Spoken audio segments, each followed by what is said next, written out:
Hello everyone. आज हम लोग सॉल्व करेंगे एक्सरसाइज 9.1 का question 6। A 1.5 metre tall boy is standing at some distance from a 30 metre tall building. एक 1.5 metre टाल लड़का है, इतनी लंबाई का, और वो किसी 30 मीटर ऊंची बिल्डिंग से कुछ दूरी पे खड़ा है। The angle of elevation from his eyes to the top of the building increases from 30 degree to 60 degree as he walks towards the building. पहले जो इसके आंख से, आंख यहाँ तो होगी नहीं इसका, इसकी जो भी आंख होगी तो ऊपर ही होगी, तो यहाँ से जो एंगल ऑफ एलिवेशन था पहले वो 30 डिग्री था। लेकिन जब ये बिल्डिंग की तरफ बढ़ता है कुछ दूर, तो जो एंगल ऑफ एलिवेशन होता है वो कितना हो जाता है 60 डिग्री। आप किसी भी ऊंची चीज को देखेंगे और अगर उसके पास जाएंगे तो जो एंगल होगा वो बढ़ेगा, क्योंकि आपको और सर उठा के देखना पड़ेगा। तो यहाँ से ये हो जाता है 60 डिग्री। आपको बताना है कि वो लड़का कितनी दूर चला, यानी यहाँ से यहाँ तक की डिस्टेंस आपको बतानी है। तो हम यहाँ पे नाम लिख देते हैं। मान लीजिए ये है पॉइंट ए और ये है पॉइंट बी, और इसको मान लेते हैं सी, इसको डी और इसको ई। तो यहाँ से हमें क्या पता चला, जो सी डी है वो क्या है, बिल्डिंग है, और जो ए है वो बॉय की आंख है, और बी क्या है, वो भी बॉय की आंख है जब वो यहाँ से यहाँ चला जाता है तब। तो इसको एक्सप्लेन कर देंगे। Let C D is the building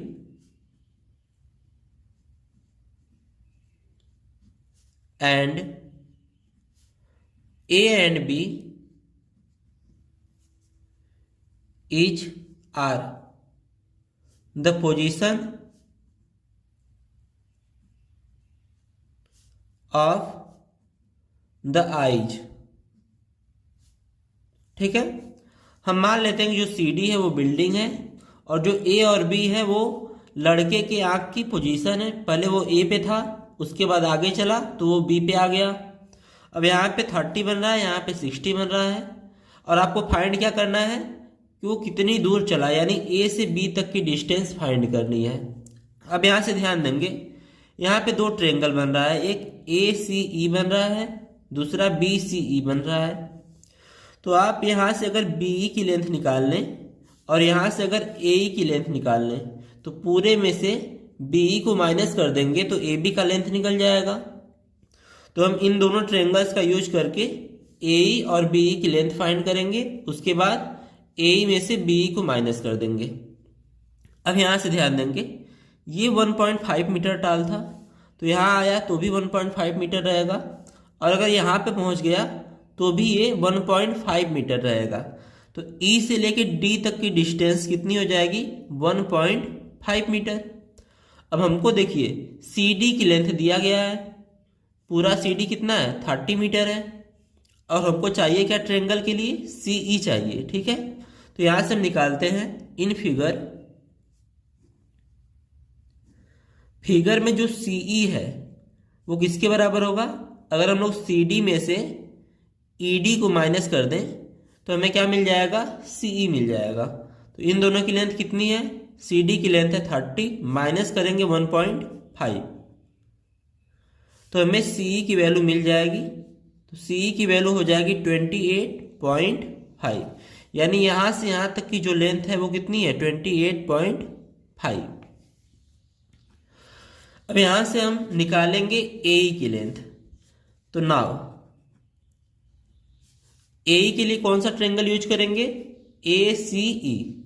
तो यहां पे लिखेंगे इन ट्रायंगल ए सी ई, इसमें जो एंगल ए है वो कितना है 30 डिग्री, साथ में जो सी ई की लेंथ है वो कितनी है 28.5 मीटर। अब यहां से ध्यान देंगे, इस एंगल के लिए ये परपेंडिकुलर है और हमें निकालना क्या है, ए ई। तो इस एंगल के लिए ये क्या है, बेस है। तो परपेंडिकुलर और बेस का रेशियो किस में आता है, 10 में आता है। तो यहाँ पे हम 10 लगाएंगे, तो ये हो गया 10A। 10A की वैल्यू क्या हो जाएगी, परपेंडिकुलर यानी सी ई अपॉन बेस यानी ए ई। तो यहां से हमें क्या मिलेगा, ए कितना है 30 डिग्री, तो टेन 30 डिग्री इक्वल्स टू मिलेगा CE।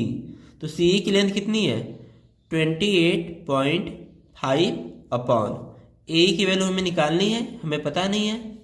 तो यहाँ से अगर इसको सॉल्व करें तो क्या आ जाएगा, टेन 30 की वैल्यू होती है 1/√3 इक्वल्स टू 28.5 अपॉन AE। अब यहाँ से हम लोग क्रॉस मल्टीप्लाई करेंगे तो AE का मल्टीप्लाई 1 में करेंगे तो क्या आएगा, AE आएगा। उसके बाद √3 का मल्टीप्लाई 28.5 में करेंगे तो क्या आ जाएगा 28.5√3 इतना मीटर। ये हो गया AE की लेंथ। नेक्स्ट हमें फाइंड करना है BE। तो यहां लिखेंगे इन ट्रायंगल, इसके लिए हम लोग BCE का यूज करेंगे। तो इन ट्रायंगल BCE, तो यहाँ पे भी CE की लेंथ हमें पता है और एंगल B हमें पता है। तो यहाँ क्या लगाएंगे 10 लगाएंगे क्योंकि हमें BE फाइंड करना है। तो यहाँ पे लिखेंगे 10B इज इक्वल्स टू 10 लगा रहे हैं तो परपेंडिकुलर अपॉन बेस होगा यानी CE अपॉन BE। तो यहाँ से हो जाएगा CE अपॉन BE।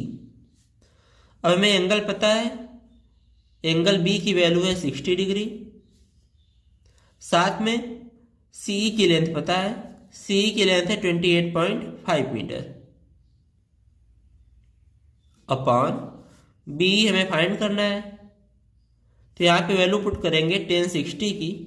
तो 1060 होता है आपका √3 और इसकी वैल्यू हो जाएगी 28.5 अपॉन BE। अब यहाँ से हम लोग क्रॉस मल्टीप्लाई करेंगे तो क्या आएगा, √3 का मल्टीप्लाई BE में करेंगे तो हमें मिलेगा √3 BE इक्वल्स टू 1 का मल्टीप्लाई 28.5 में करेंगे तो ये ऐसे ही छोड़ देंगे इसको। अब यहाँ से जो BE की वैल्यू आ जाएगी वो कितनी आएगी, √3 यहाँ पे मल्टीप्लाई में था, इसकी साइड चेंज करेंगे तो डिवाइड में हो जाएगा। तो 28.5 और √3 इधर आके क्या हो जाएगा डिवाइड में। तो इतना मीटर। ये आ गई BE की लेंथ और ये आ गई AE की लेंथ। इसको 1 बना लेते हैं और इसको 2। अब यहाँ से ध्यान देंगे हमको AB चाहिए। तो अगर हम लोग AE में से BE को माइनस कर दें तो AB बचेगा। तो यहाँ पे लिख देंगे AB equals to AE minus BE। अब इन दोनों की वैल्यू हमें पता है तो वैल्यू पुट कर देंगे। तो यहाँ पे वैल्यू पुट करते हैं तो AB इक्वल्स टू मिलेगा हमें, AE की जो वैल्यू है वो है 28.5√3 माइनस करेंगे BE और BE की वैल्यू है 28.5 अपॉन √3। अब इन दोनों में न्यूमरेटर में क्या कॉमन है, 28.5 कॉमन है, इसको निकाल लेंगे बाहर। तो AB इक्वल्स टू मिलेगा आपको 28.5 कॉमन ले लेते हैं तो यहाँ पे क्या बचेगा √3 माइनस यहाँ पे ऊपर से 28.5 कॉमन हो गया है तो 1 बचेगा अपॉन में √3।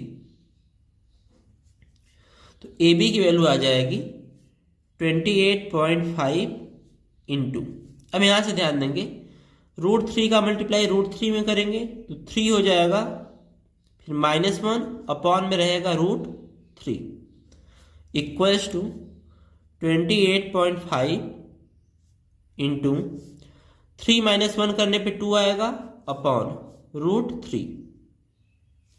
अब 28.5 में 2 का मल्टीप्लाई करेंगे तो ये हो जाएगा आपका 28 2 जा 56 और 0.5 है यानी 57 आएगा अपॉन में है √3।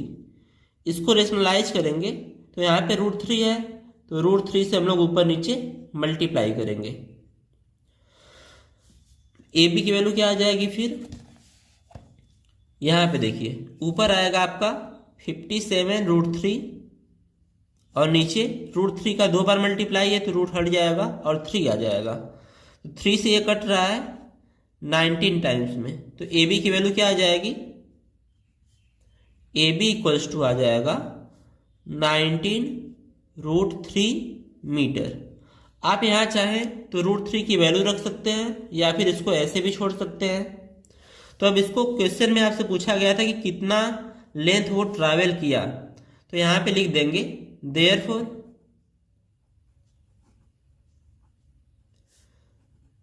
The boy walked 19√3 meter towards the building.